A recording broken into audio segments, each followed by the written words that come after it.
The security checkpoint at Xenthari University hummed with morning activity. A tall insectoid student clicked through the scanner, while an avian professor with purple plumage waited behind. Zyphos stood at his monitoring station, two silvery eyes fixed on the display. His iridescent blue-green scales shimmered under overhead lights, maintaining their calm blue pattern. The gill slits on his neck fluttered gently as he processed arrivals. His dorsal fin rippled as he shifted weight between his two legs, both hands moving across controls. The entrance doors opened and three humans approached. The lead human wore rumpled cargo shorts and a stained shirt, carrying an enormous canvas duffel bag that appeared to be moving. Behind him walked a young woman with neat clothes and preemptive exhaustion on her face. The third wore a shirt reading Earth Rules, with his recording device already active. "Good morning," Zyphos said, his bioluminescent patterns pulsing welcoming blue-green. "Please place all containers on the scanning platform." Richard hefted the duffel bag onto the scanner with both hands. The bag shifted violently and made a loud honking sound. Several students froze. A crystalline being's body flashed from clear to cloudy grey. "That's just Gerald," Richard said cheerfully, patting the bag. "He's grumpy about the flight." Aria stepped forward quickly, both hands gripping her datapad. "Sir, you should really do a full bioscan. The contents are wildlife and university protocols require level 3 screening." Zyphos's scales flickered with approval at her awareness. The authorization came through Chancellor Velisk's office. "Educational materials are cleared under academic exemption protocols." "Educational materials?" Aria repeated slowly, staring at the honking bag. Joseph moved closer, holding his device in one hand and a protein bar in the other. "You're going to love this." Richard brought the coolest animals from Earth. The bag lurched, something hissed. A gaseous alien immediately dispersed and accelerated toward the exit. Richard steadied the bag with both hands. "They're all perfectly safe. I've been handling Earth wildlife for 20 years. Zyphos consulted his datapad with one hand. The authorization codes checked out. His bioluminescent patterns settled back to calm blue. "You're cleared for the Grand Lecture Hall," Zyphos said, waving toward the corridor. Aria turned back with both hands raised desperately. "Please just have emergency containment teams on standby." "For an educational presentation?" Zyphos's scales flickered with amusement. "Please," Aria repeated, then hurried after the others. The Grand Lecture Hall rose 3 stories with curved seating, accommodating multiple species. 400 students filled nearly every space. Insectoid students clustered in upper rows. A small mammalian alien with orange fur sat beside a reptilian student, whose scales shifted through curious green shades. Velisk stood at the central podium, both wooden hands resting on its surface, her bark-textured face held organized anticipation. The flowering crown atop her head bloomed with cheerful yellow and pink blossoms. Her 2 amber, flower-like eyes watched students settle. Vine patterns along her brown skin pulsed with photosynthetic energy. "Welcome to comparative xenobiology," Velisk announced, her voice carrying a slight rustling quality. "Today we have invited representatives from Earth to share their planet's wildlife. This cultural exchange represents our commitment to understanding biological diversity." The side doors opened and Richard entered, carrying the duffel bag in both hands. Joseph followed with his recording device raised. Aria entered last and immediately surveyed the room like she was calculating evacuation routes. Velisk's flowers bloomed brighter, and she gestured with one hand. "Please welcome Professor Richard from Earth's Xenobiology Education Program." Richard set the bag down and it immediately fell over. Something inside scrambled with scratching sounds. He grinned and spread both arms wide. "Thank you for having me," Richard said enthusiastically. "I've personally selected specimens that represent the friendlier side of our ecosystem." Aria sat down heavily, both hands over her face. Richard crouched beside the duffel bag, both hands on the zipper. "Let's start with one of Earth's most common waterfowl. Beautiful creatures, very social." He unzipped the bag and reached inside with both hands. After a moment of rustling, Richard pulled out a goose. The goose was large, maybe 4 feet long, with white and grey plumage and a long neck. Its 2 legs with webbed feet kicked at the air. 2 wings beat against Richard's arms. The bird's 2 eyes were small, black, and filled with pure, malevolent rage. "This is Gerald," Richard announced proudly.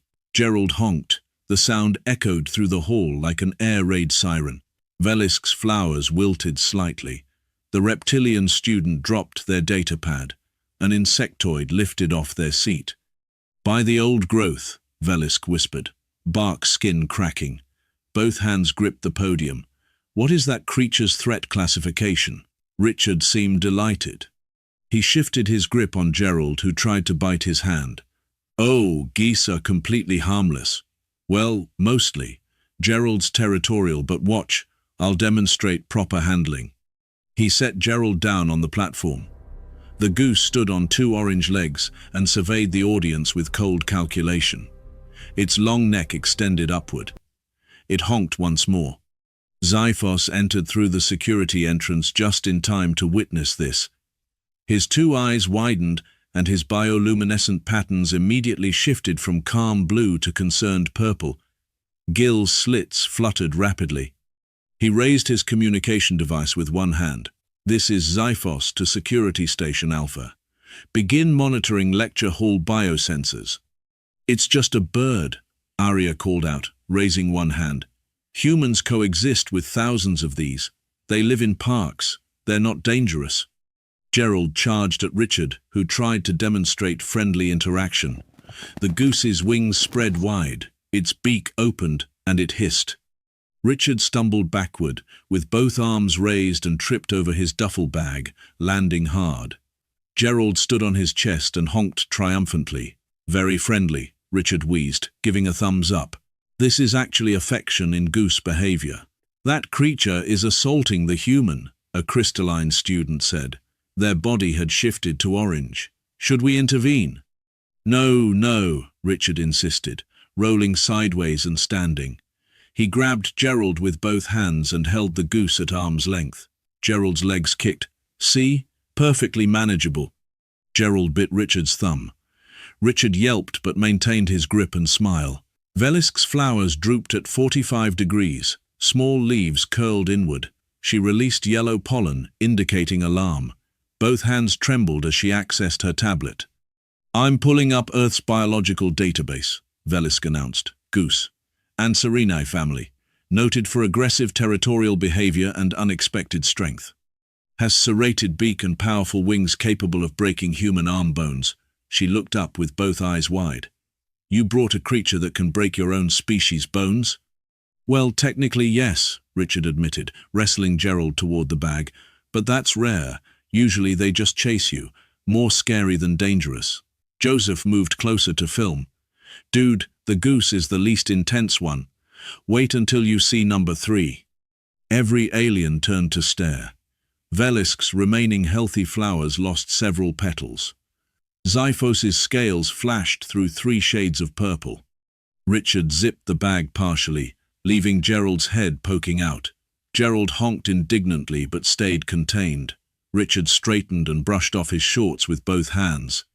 "Gerald's a great starter," Richard continued cheerfully, "but let me show you something really interesting." He reached into a cargo pocket with one hand and pulled out a small transport container. It chittered. Richard placed it on the platform and opened the lid with both hands. A raccoon emerged, roughly 2 feet long with grey and black fur, a distinctive black mask, and a ringed tail. Most notably, it had 2 small hand-like paws with 5 digits each that it flexed experimentally. "This is a raccoon," Richard announced. "One of Earth's most successful urban adapters. Incredible problem solvers, highly dexterous." The raccoon sat back on 2 hind legs and used both front paws to examine the podium. It picked up Velisk's data tablet with oddly humanoid hands. "It has hands," the crustacean student said in horror. "It has hands, like a tool user." "Is that a juvenile human?" an avian student added, crest flattened. "Did you bring a human child?" "What?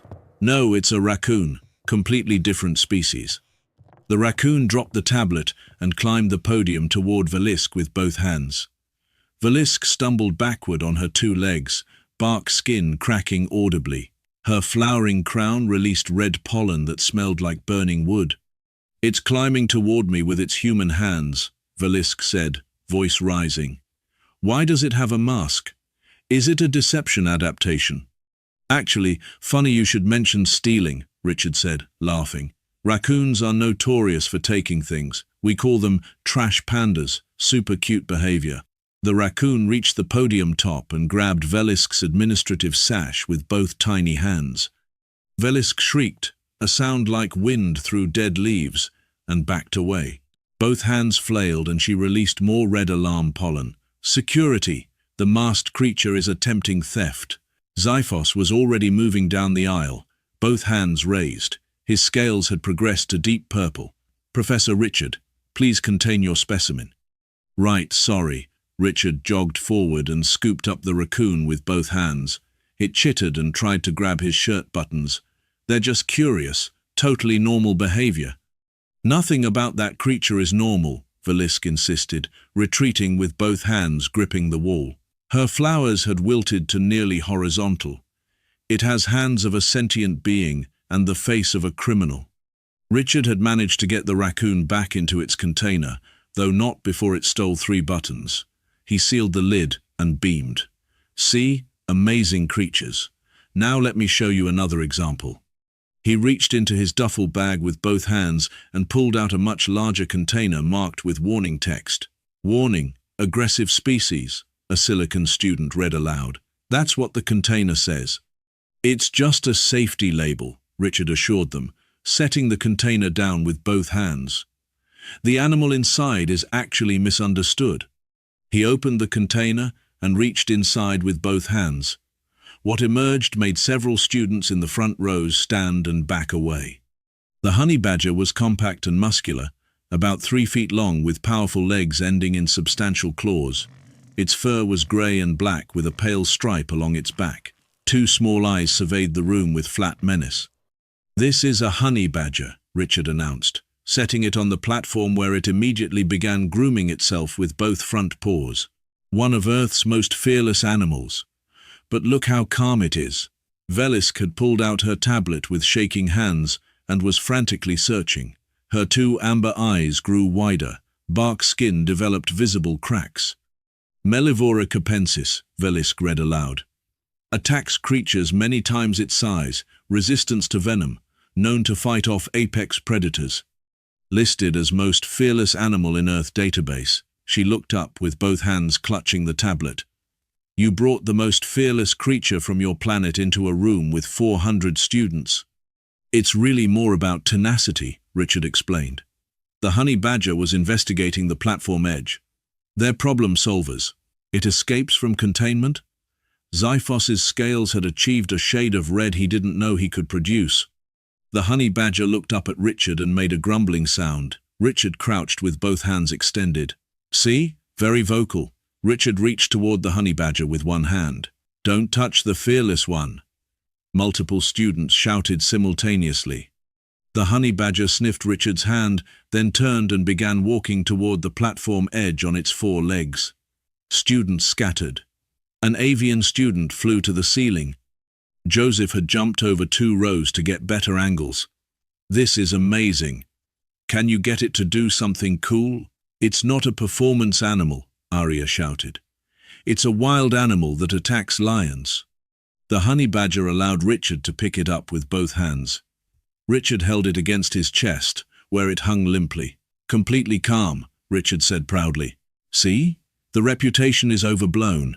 Velisk had released so much alarm pollen that a red haze surrounded her. Both hands gripped her cracked tablet. "Please return that creature to its container. Please consider ending the presentation early." "But we haven't even gotten to the really educational ones yet," Richard protested. He placed the honey badger back in its container. "I saved the most impressive examples for last. More impressive than the fearless creature." Zyphos had both hands on his communication device. What classification could be more impressive? "Well," Richard said, sealing the container and standing. He grinned. How about the most dangerous bird on Earth? Or the most dangerous large mammal? I brought both. The lecture hall went silent. 400 students stared at Richard, several calculated distances to exits. A crystalline being's body went from red to flickering white. Velisk's last 3 healthy flowers fell off her crown. She swayed on 2 legs and gripped the podium with both hands. Black pollen, the color reserved for existential terror in her species, began seeping from her skin. You brought dangerous animals to a classroom, Velisk said slowly, each word grinding out. You specifically brought Earth's most dangerous examples into my university. For educational purposes, Richard clarified. He moved back to his duffel bag and placed both hands on it. Something inside made a deep, rumbling sound that resonated through the floor. Now for the really educational specimens. Richard reached into his duffel bag with both hands and pulled on something heavy. Both arms strained. Something large shifted inside. Students in the first 5 rows stood as one unit and moved backward. An insectoid student simply flew out through the upper ventilation system. Here we go, Richard grunted, pulling with both hands. Everyone say hello to the cassowary. What emerged from the bag made Velisk release black pollen in a cloud so thick it obscured her entire body. The cassowary stood nearly 5 feet tall on 2 powerful legs ending in 3-toed feet. Each foot had a claw on the inner toe that was 4 inches long and curved like a blade. The bird's body was covered in black feathers, and its neck was vibrant blue with red wattles. On top of its head sat a brown casque that looked like a helmet. 2 eyes, small and prehistoric, fixed on the audience with cold intelligence. This is Barbara, Richard said cheerfully, keeping both hands on the bird's sides. She's a bit nervous from travel, but cassowaries are actually quite shy. They only attack if threatened. Zyphos was already speaking rapidly into his communication device with one hand, while his other hand moved through emergency protocols.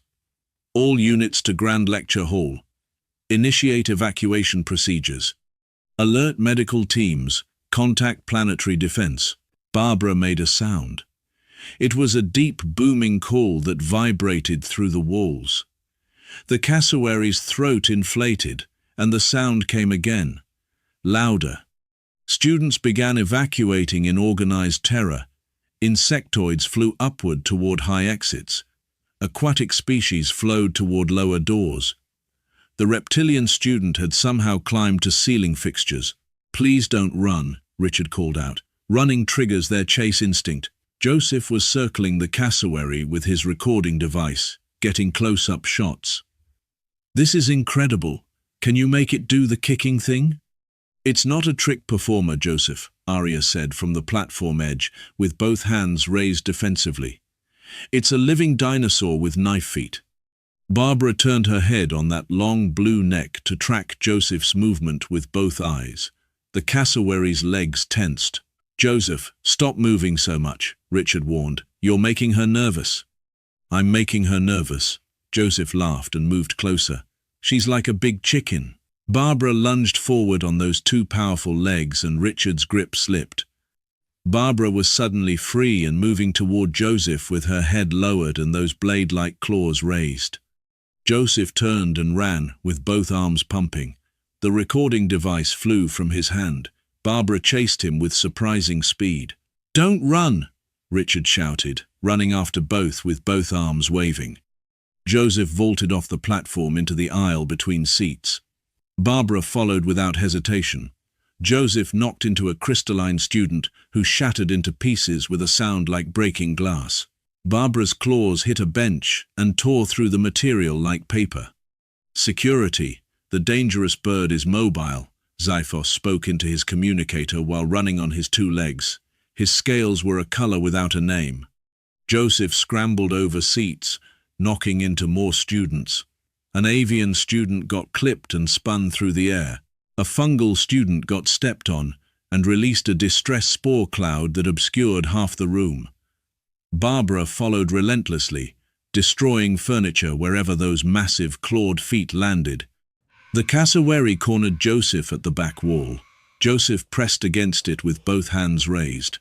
"Nice bird," Joseph said weakly. Barbara raised one leg with that 4-inch claw extended. Richard tackled the cassowary from behind, wrapping both arms around her body. He and Barbara went down in a tangle of limbs and feathers. Richard held on while the bird thrashed. "Got her! Somebody get the reinforced container." Arya was already there, dragging the heavy container with both hands. Zyphos helped with both of his, scales flickering through every color. Together they maneuvered it next to Richard and Barbara. "On 3, Richard grunted. 1, 2, 3. They shoved Barbara into the container, and Richard slammed the lid with both hands. The cassowary's booming call echoed from inside. Richard sat on top, panting, with both hands bracing against his knees. The lecture hall was in shambles. Broken furniture littered the aisles. The crystalline student was slowly regenerating in the corner with soft chiming sounds. Pollen and spores clouded the air. Of the original 400 students, maybe 50 remained, all pressed against far walls. Velisk stood on the platform surrounded by black terror pollen. Her bark skin had cracks running across its entire surface. Her flowering crown was completely bare. Both hands trembled. Small leaves fell from her vine patterns. Joseph emerged from behind a bench with his cap askew and shirt torn. He retrieved his device with shaking hands. "Did we get that?" "We got it," Arya said flatly. Richard climbed off the cassowary container and stood, brushing feathers off his shorts with both hands. "Okay, so that didn't go exactly as planned. But everyone got to see impressive evolutionary adaptations." Richard walked back to his duffel bag and placed both hands on it. The bag shifted and something inside made a deep rumbling sound. "I still have one more example." Every remaining person in the hall turned to stare. Velisk took a step back. Zyphos's scales flickered weakly toward red. Arya closed her eyes. "You have more?" Velisk whispered. "After everything, you have more?" "Just one more," Richard said, patting the bag with both hands. "The most impressive for last." "Oh no," Richard said cheerfully. He reached into his duffel bag with both hands and started pulling something heavy. Both arms strained. "For the real finale, I brought something that captures Earth's megafauna. Something that even humans respect as genuinely dangerous." He pulled harder. Something massive shifted. The remaining students began edging toward exits. "This," Richard announced proudly, hauling out something enormous, "is a juvenile hippopotamus." What emerged made Velisk's legs give out. She sat down hard, both hands limp at her sides. The juvenile hippo was 4 feet long and weighed approximately 400 pounds. It had 2 small ears, 2 eyes set high on its massive head, 4 stubby legs, and a mouth that opened impossibly wide to reveal tusks and teeth designed for crushing. Its skin was grayish-brown and hairless. Richard also pulled out a small inflatable pool which he set up with both hands. Hippos are semi-aquatic, so they need water. He attached a water supply, and the pool began filling. The baby hippo stood on the platform with all 4 legs planted. Students who had stayed through the cassowary attack now began leaving steadily. Arya pulled out her datapad with both hands and began reading aloud. "Hippopotamus, despite herbivorous diet, responsible for more human deaths in Africa than any large predator, extremely territorial. Bite force of nearly 2,000 pounds, can run up to 30 miles per hour on land." She looked up, with both hands shaking. "Why?" "Because they're fascinating," Richard said. The pool was full, and he guided the baby hippo toward it with both hands. "And this is a baby, so she's much calmer." He got the hippo into the pool. The juvenile immediately submerged, until only its eyes and ears were visible. Richard sat on the edge, with both legs dangling in the water. "See? Completely peaceful when they have water." Zyphos had his device in both hands, speaking very quietly. His scales had gone beyond recognizable colors. "We need aquatic containment, campus evacuation, possibly continental evacuation."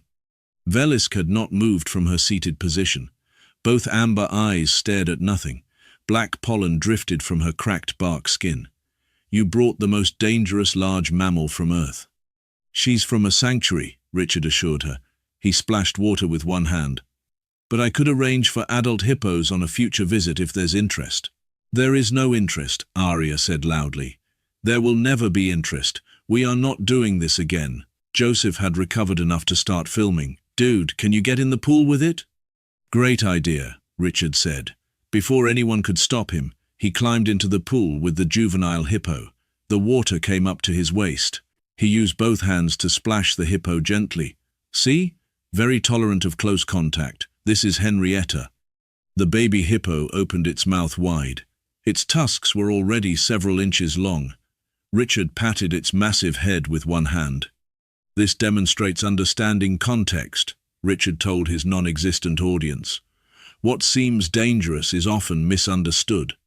The hippo submerged, then surfaced right next to Richard, bumping him with its enormous head. Richard used both hands to steady himself. She's playing. This is positive social behavior. Zyphos walked to the platform edge with both hands hanging limply. His scales were the color of defeat. Professor Richard, remove yourself from the water immediately. She's very sweet, Richard protested. Henrietta has killed more of your species than your apex predators, Zyphos countered. Richard climbed out with both hands gripping the edge. Water streamed from his cargo shorts. Most incidents involve adult hippos. Henrietta is barely a year old. Henrietta chose that moment to launch herself out of the pool. She landed on the platform with all four legs, making the entire structure shake. Water sprayed everywhere. Then she opened her mouth impossibly wide and made a deep bass rumble that vibrated through the floor. The last remaining students left. Even Joseph backed up. Arya had moved behind a pillar. Security teams began arriving. They were various species, all wearing protective gear. An insectoid guard carried a containment field generator. A reptilian officer had a tranquilizer system. A crystalline guard coordinated with hand signals. The security teams formed a perimeter around Henrietta. The containment field activated with a low hum. Henrietta was suddenly enclosed in a stable energy barrier. She looked annoyed but trapped. The security team began moving her toward a massive reinforced transport container. Richard finally lowered his hands. His hair was wet and sticking up. His cargo shorts were soaked, but he still smiled. Well, that was educational. That's one word for it, Arya said. Other words include catastrophic, disastrous, and grounds for deportation. Everyone's safe. The animals are contained. Successful presentation, Richard said, retrieving his duffel bag. Gerald honked from inside. The raccoon chittered. The honey badger grumbled. Velisk sat staring at the destruction with both amber eyes that had lost all their glow. Broken furniture, scorch marks, water everywhere, clouds of colored pollen, cracks in the walls. The slowly regenerating crystalline student. This was supposed to be a cultural exchange, Velisk whispered. A peaceful sharing of knowledge. And it was, Richard said enthusiastically. Everyone learned so much about Earth's wildlife today. Zyphos appeared beside Velisk, with both hands carrying a medical kit. He offered her a vial for shock. His scales had achieved grey-green, exhausted resignation. Professor Richard, Zyphos said slowly. This presentation caused the evacuation of 350 students, destruction of property, psychological trauma to multiple species. You nearly sparked a campus-wide emergency. But nobody got seriously hurt, Richard pointed out. The crystalline student shattered, Arya reminded him. They regenerate, Richard said dismissively. It's natural for their species. That doesn't make it okay. Arya's voice rose. You brought geese, raccoons, honey badgers, cassowaries, and a baby hippo. Those are all animals that humans find dangerous. What made you think this was appropriate? The invitation requested representative examples of Earth wildlife, Richard said defensively. These are all common species that humans interact with regularly. I thought showing that humans coexist with these animals would demonstrate our adaptability and peaceful nature. Everyone stared at him in silence. Velisk's mouth opened, but no sound came out. Zyphos's scales flickered through confused purple. Arya covered her face with both hands. "That's what you were demonstrating?" Arya said through her fingers. "Our peaceful nature, by bringing animals that attack us?" "Well, when you put it that way, it sounds bad," Richard admitted. Joseph grinned. "I got amazing footage. This is going to get so many views." "That footage is classified," Zyphos said immediately. His scales flashed red briefly. "Security protocol. No recordings can be distributed without review." "But it's educational," Joseph protested. "It's evidence," Zyphos corrected. He extended one hand. "The recording device, please." Joseph reluctantly handed it over with both hands. Velisk finally stood. She rose on shaking legs with both hands braced against the floor. Her flowering crown was completely bare. Her bark skin looked like it had aged decades. She walked toward Richard with both hands clenched. "You have created an interdepartmental crisis," Velisk said, each word coming out with visible effort. Small cracks formed around her mouth. "The board will demand investigation. Students will file complaints. Insurance will have questions. And my superior will want to know why I approved bringing Earth's most dangerous animals into an academic setting." She took a breath, both hands lowered to her sides. "I want you and your animals off my campus within the hour," Velisk said. "I want documentation that they have been removed from the planet. I want assurances from Earth's cultural exchange program that future presenters will be thoroughly screened. And I want several very large glasses of fermented plant juice." "Crystal clear," Richard said. He shifted the duffel bag and something inside honked. "Though I do want to note this was a valuable learning experience." "Get out," Velisk said. Black pollen surrounded her in a cloud. Richard made his way to the exit with the duffel bag in both hands. Gerald honked from inside. The raccoon chittered. The honey badger grumbled. Arya followed with both hands gripping her datapad. Joseph trailed behind, looking mournfully at his confiscated device. They reached the corridor outside. The reinforced transport containers holding Barbara and Henrietta were being loaded onto massive transport vehicles. Zyphos emerged with his device in one hand. His scales were slowly returning to normal blue but kept flickering to grey. "The transport vehicles are ready. Professor Richard, you and your animals will be escorted to the spaceport immediately." "Is the security detail really necessary?" Richard asked. "Yes," Zyphos said with absolute finality, both silvery eyes fixed on Richard.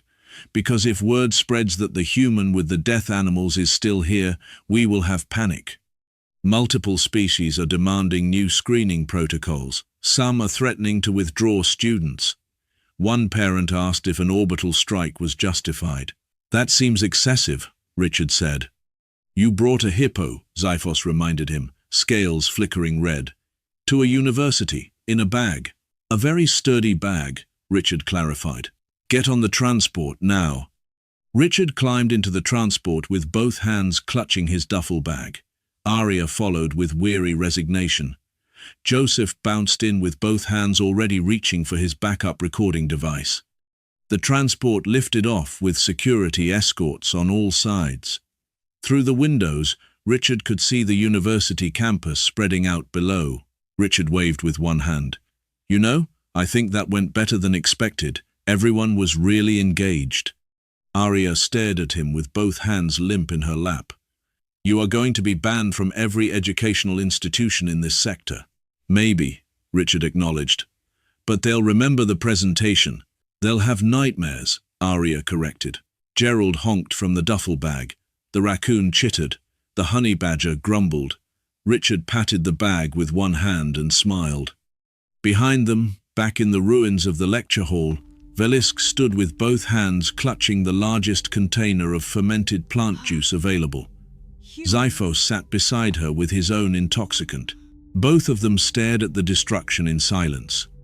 "Humans," Velisk finally said, taking a very long drink with both hands wrapped around the container.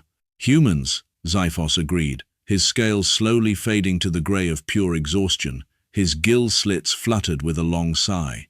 3 days later, Richard's presentation had become the most discussed incident in the university's 200-year history. The Galactic Education Council convened an emergency session. Earth's cultural exchange program was suspended pending review. Richard was permanently banned from 14 star systems. But the most unexpected development came from Velisk's supervisor. The presentation had been recorded by security cameras. The footage went viral across academic networks. Within a week, Xenthari University had received applications from 3,000 students who wanted to study deathworld biology. Funding requests tripled. Other universities demanded similar presentations. Velisk received a promotion and a mandate to develop the galaxy's first Earth Wildlife Studies program. She accepted on the condition that all future Earth animals would remain behind reinforced barriers, and that Richard would never, ever return to her campus. Richard, for his part, received 17 speaking invitations from other universities. He was already planning his next presentation. It would feature marine life. Arya immediately began updating her resume.